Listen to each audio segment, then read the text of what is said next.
네, 안녕하십니까. 김상중입니다. 세상을 절대 못 바꾸는 15분. 23번째 시즌의 8번째 강의. 괴로움과 괴로움의 소멸입니다. 요즘 강의를 많이 올리고 있습니다. 9개월을 쉬었더니 할 말이 많았던 모양이죠. 어, 사실 제가 유튜브 강의를 할 때 좀 더 발음도 좋고 조금 더 빨리 말을 하면 듣기가 좋아요. 어떤 분이 그런 댓글을 달아주셨고, 저도 녹화를 하면서도 더 느끼겠더라고요. 음, 그날은 이제 아침 병원에서 녹화를 하려고 준비를 하던 중에 진료 시간은 다가오고 시간은 급하고 그래서 빨리 말을 했더니 발음이 더 좋긴 한데 문제는 뭐냐면은 그래서 한 번 더 그렇게 해봤더니 제가 목이 약해요. 그랬더니 목이 많이 아프더라고요. 그래서 그냥 말씀드리듯이 천천히 하도록 하겠습니다. 뭐 제가 성우도 아니고 아나운서도 아닌데 뭐 말만 알아들으면 됐죠.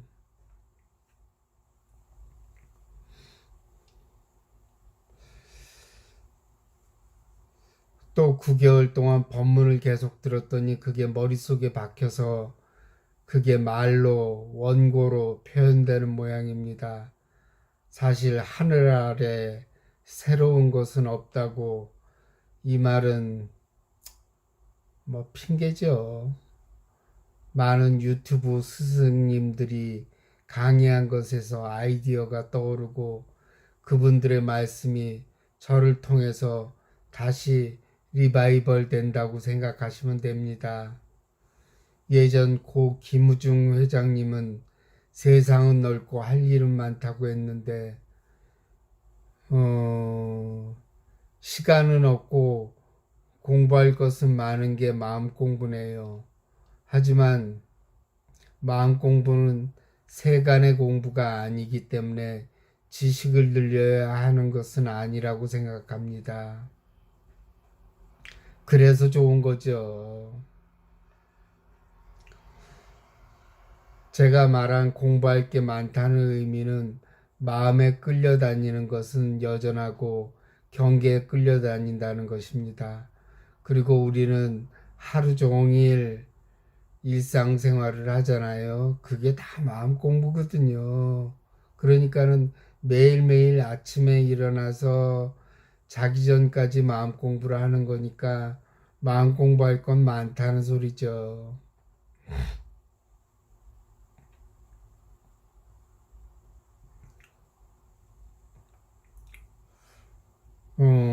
이 세간 공부와 달리 출세간 공부는 편한 점이 있습니다. 세간 공부는 예를 들어서 누군가 사법고시를 준비한다고 했을 때 그 두꺼운 책들 얼마나 많아요. 암기하듯이 해야 되고 연습 문제, 예상 문제도 풀어야 되고 달달 외워야 되죠.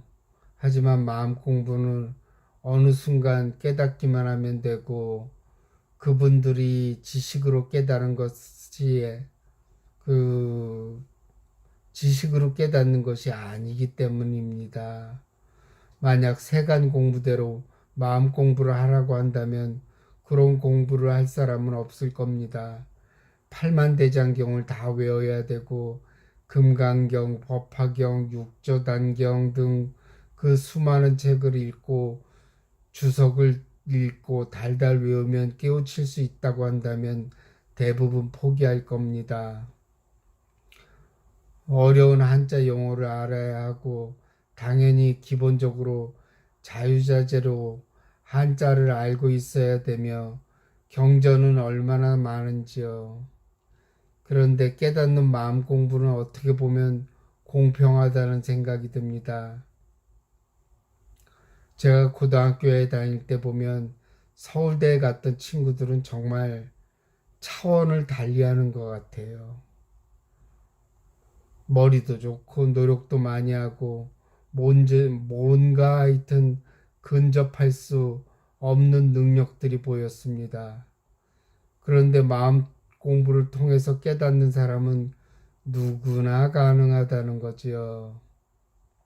머리가 모자라는 두리반택 같은 사람도 깨달았고 부처님을 평생 따라다녔던 제자들 중에 끝까지 깨닫지 못한 제자도 있었습니다.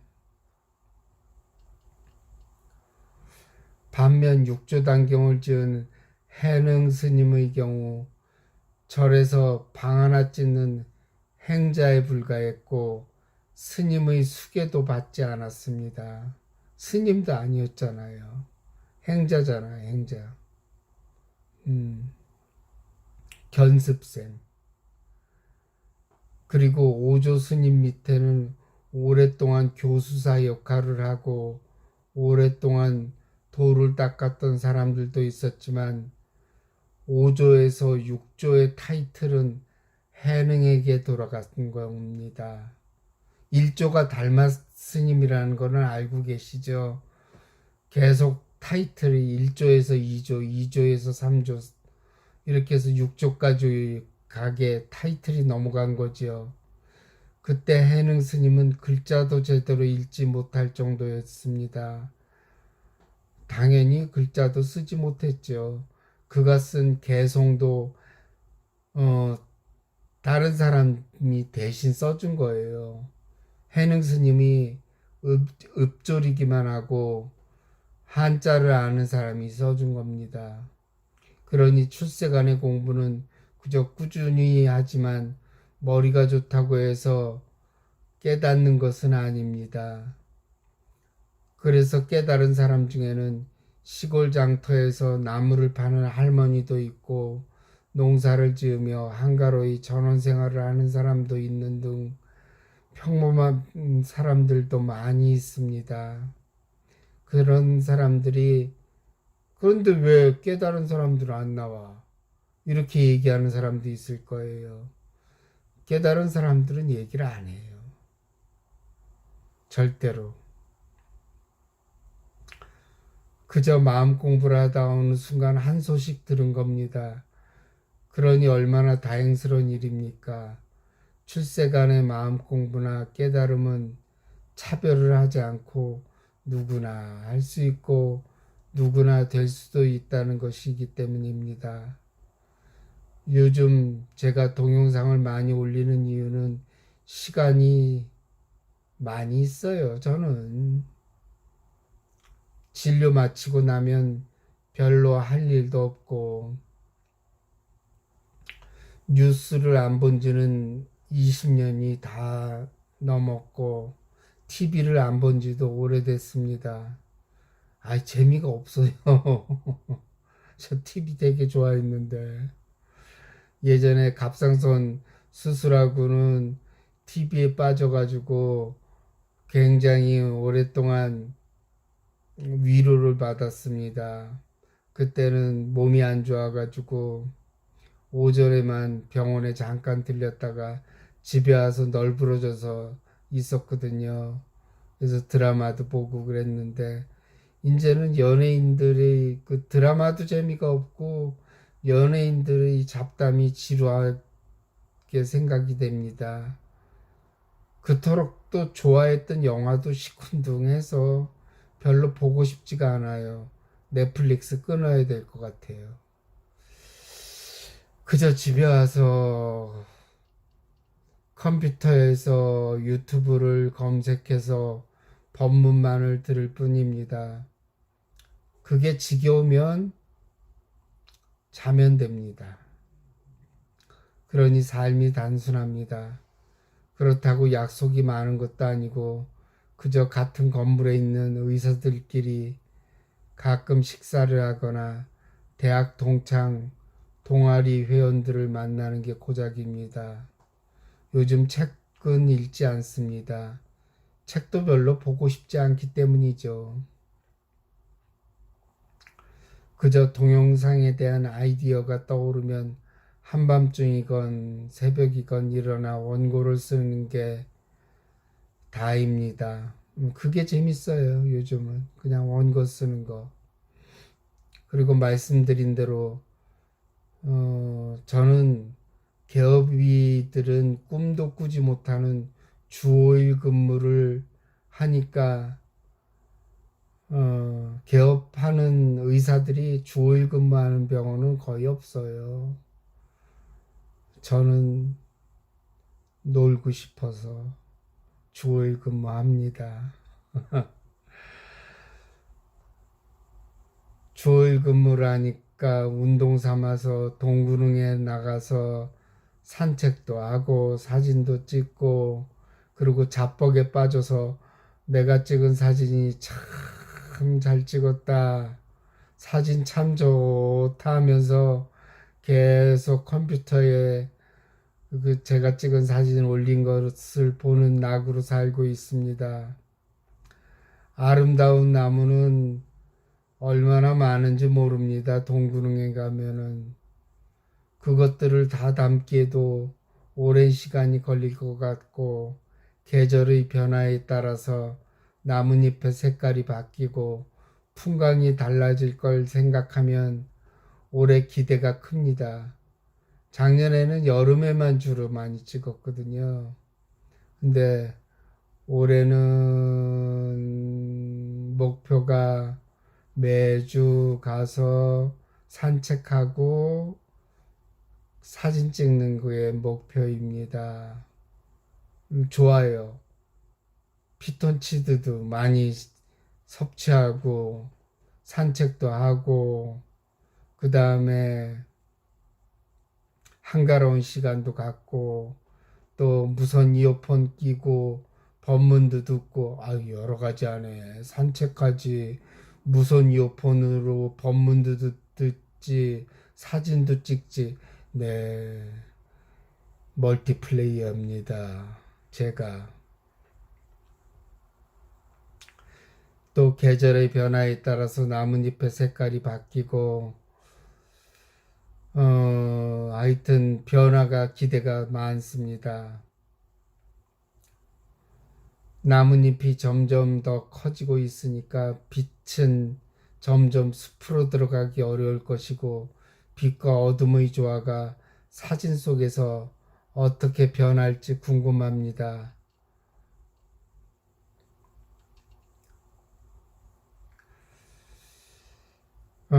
제가 얼핏 말씀드렸을 거예요. 올해 뭐 얼마 전까지도 그랬었죠. 안 좋은 일이 3번이 겹치더라고요. 안 좋은 일이 2번까지 오는 경우는 그렇다고 쳤는데 3번째 오니까 뒤통수를 때리더라고요. 그랬는데 궁금한 게 있었어요. 제가 그래도 마음 공부를 했으니까 내가 어떻게 대응하는지 궁금했어요. 그래서 제 마음을 더 들여다보게 됐습니다. 그래, 잘 이겨내는지, 마음의 변화는 어떤지, 마음 공부한 보람이 있는지, 그런 것들이 궁금해졌습니다.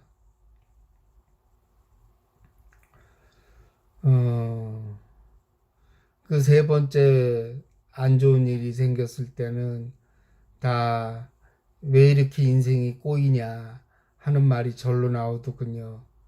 아니, 아무리 그렇다고 해도 이럴 수 있나 하는 속상한 생각이 떠올랐습니다. 그래서 최악의 결과를 생각하고 마음을 안정시키려고 해도 너무 억울하다는 생각이 들었죠. 그래서 경계에 걸려들었고 마음이 흔들린 게 사실입니다. 하지만 인생은 모든 것은 지나가리라 하는 것처럼 지나가더군요. 물론 이 3가지 문제를 해결하기 위해서 열심히 노력한 게 사실입니다. 소명서도 쓰고 그 다음에 자료도 수집하고 가만히 있었던 것은 아닙니다. 그래서 문제가 다 해결이 됐죠.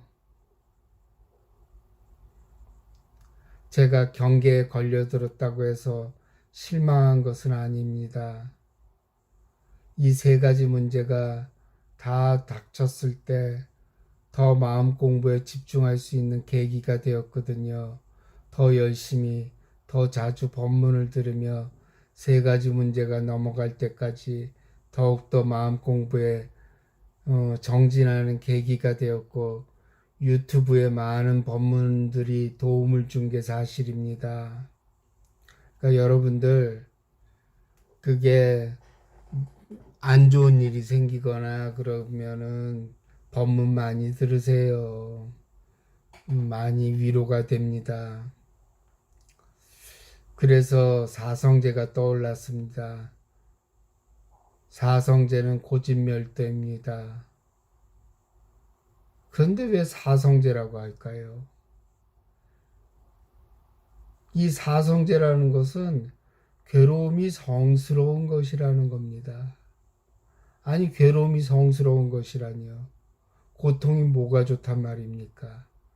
그런데 재미있는 것은 천상계의 신들은 지상에 태어나기를 바란다는 겁니다. 그들은 행복하게 살고 있거든요. 행복은 있지만 더 발전이 없기 때문에 또 게다가 지상 인간계에 태어나게 되면은 깨달을 수 있다고 여기기 때문에 줄 서서 기다린다고 합니다. 천상계에서 1시간이면 인간계로는 100년 그런 얘기들 많아요. 뭐 천상계에서 뭐 10분이 지상에서 100년이란 얘기도 있고 뭐 그건 정확하진 않은데 하여튼 짧아요. 천상계에서 저는 제가 주장하는 것은 천상계에서 1시간이면 지상에서는 100년에 해당되니까 천상계에 있는 사람들은 1시간만 지상계에서 인간계에서 고생하고 오면은 깨달을 수 있다고 생각한다고 합니다. 그래서 줄 서서 기다린다고 합니다. 그렇게 어렵게 인간계에 태어나기를 바라는 원인은 고통을 받을 수 있는 곳이 인간계이기 때문이고 깨달을 수 있기 때문에 그렇다는 겁니다. 그래서 사성제, 고진멸도를 사성제라고 그러죠. 사성제의 첫 번째는 괴로움에 대한 명확한 인식, 즉 고성제를 말합니다. 그 성자가 성스러운 성자예요. 그 고성제는 생로병사 같은 그런 것들이 사고라고 그러죠. 네 가지 고통, 생로병사. 그 다음에 원증의 회고, 애별리고, 구부듣고, 오온성고, 이 또 네 가지를 합쳐서 팔고라고 합니다.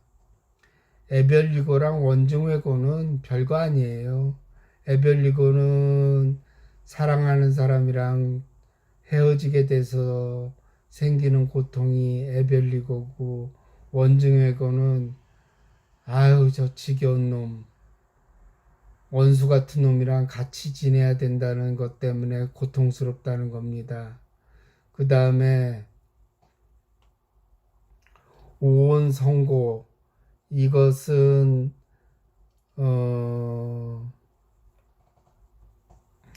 이것의 원인은 앞에 7가지 고통들을 개괄한 것으로서 색수상 행식의 오음에 집착함으로써 생기는 괴로움, 오치온고 또는 오성음고라고 하는데 아상을 확대하고 싶은데 하지 못해서 오는 괴로움입니다. 여러분들 더 알고 싶으신 분은 공부하십시오. 사성제의 두 번째 괴로움의 원인에 대한 확실한 인식, 그것이 집성제입니다. 고집멸도의 집이죠. 집이란 함께 모여 일어난다는 뜻으로 욕망의 갈증과 존재에 대한 애착이 바로 괴로움이 원인인 것입니다. 부처님은 최초의 설법을 통해서 진리가 괴로움의 인식이고 괴로움의 원인을 여실히 관찰하고 인식한 사람이 있다면 그는 이미 괴로움에서 벗어난 사람이라고 강조를 했습니다. 사성제 중에서 멸성제는 괴로움이 소멸된 상태예요. 즉 괴로움의 원인이 모두 사라진 평온의 경지를 나타냅니다. 괴로움이 없는 인생. 이는 이미 중생의 삶이 아니라 열반과 해탈을 성취한 성자의 삶입니다. 멸성제가 그런 겁니다.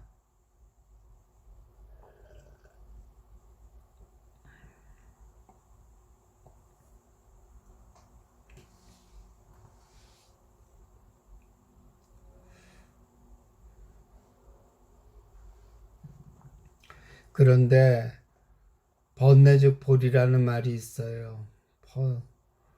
번뇌가 깨달음이다. 번뇌가 진리다.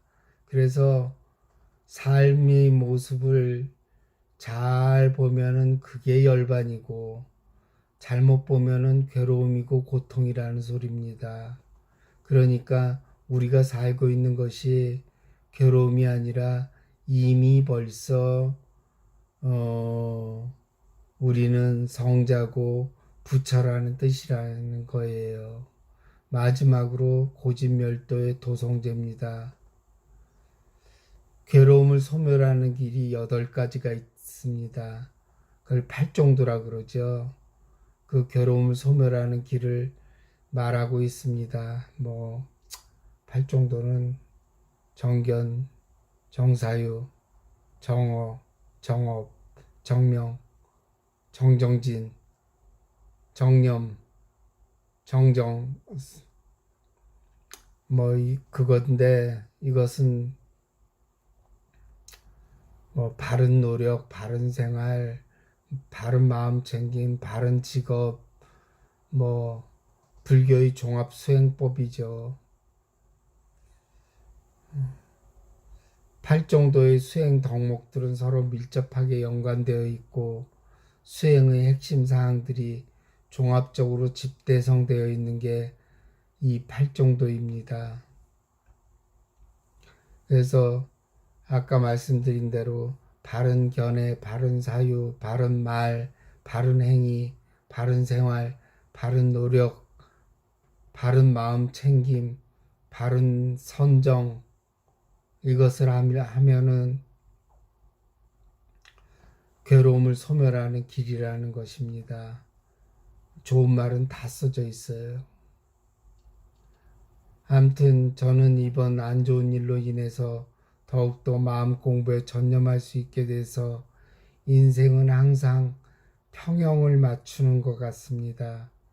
그러니 지금 고통을 받고 있거나 앞으로 고통이 찾아올 분들은 누가 말하지 않아도 그걸 해결하기 위해서 마음 공부에 전념할 수 있게 될 겁니다. 그러니까 고집멸도를 성스러운 것이라고 얘기하는 거지요. 고통이 성스러운 거라는 이유는 고통으로 인해서 우리가 자신을 돌아보고 그 다음에 깨달음까지 얻을 수 있다는 것 때문입니다. 그게 저절로 이루어진다는 거죠. 도리어 남는 장사일 경우가 더 많습니다. 남는 것은 진리고 마음의 평화이기 때문이죠. 그리고 안 좋은 일은 지나가니까 말입니다. 여러분, 어느 누구도 고통에서 피할 수 있는 사람은 없으며 안 좋은 일과 맞닥뜨리지 않을 수 있는 사람은 없습니다. 여러분은 천상의 신일 수 있습니다. 번호표 뽑고 기다리고 있었다니까요. 1000년, 2000년을 수억 겁을 그러다가 인간으로 태어난 거예요. 그래서 정말 힘들게 인간의 몸을 받아 태어난 겁니다. 목적은 괴로움을 얻기 위한 것이죠. 천상의 시간 1시간이면 지상의 시간으로는 한평생에 불과하니 말입니다. 성스러운 고통의 의미를 깨닫는 계기로 삼기 바랍니다, 여러분. 그걸 마음 공부를 더 정진하게 하고 그 고통을 말이에요. 우리가 닥칠 고통이나 닥쳐올 고통을 그리고 더 많은 노력과 해이해지기 쉬운 마음 공부의 기회로 여기시기 바랍니다. 제가 이번에 또 깨달은 게 있습니다. 인생이란 지나가 보면 아무것도 아니라는 사실이죠. 그러니 그런 마음으로 현재의 고통이 왔을 때 나중에는 이것도 별거 아닐 텐데 라고 여길 것이라고 생각한다면 좀 더 쉽게 어려움을 넘어갈 수 있을 겁니다.